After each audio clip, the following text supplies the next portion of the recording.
Okay mga ka-Pilipino, din ako nakapaniwindil, ito namimiling hiya. So, output check anay.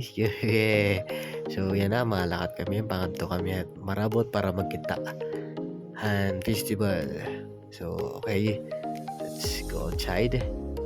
Now, din na kami gawas. Nag-ready na kami for rides. Nagpa-problema ra kasi era kalo, wala na kasi kuno kay kahulos kay di man pag-inora so postura nagmamuro sa postura. So ayun na yun akong liwat ginchik ko na akong liwan kabayo para makakanto na.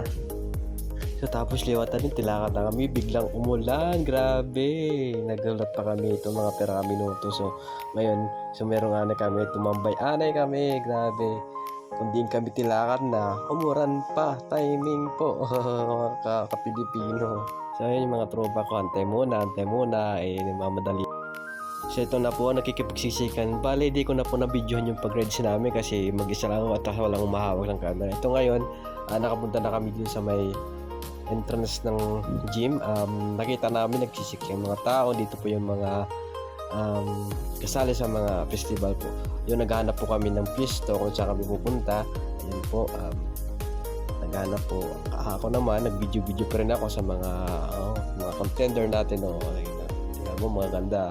So ngayon, nakapasok na kami. Dito na kami sa may stage. Naghahanap din pa rin ako. So yung pagpunta namin sa stage, may lang kami nakita namin si aming Sir Macho Lombres at biglang lumapit, kinamayan kami, sabi daw na mga intel daw kami, grabe to si Sir Lombres po yan ito. Kamayan po mga kapatid.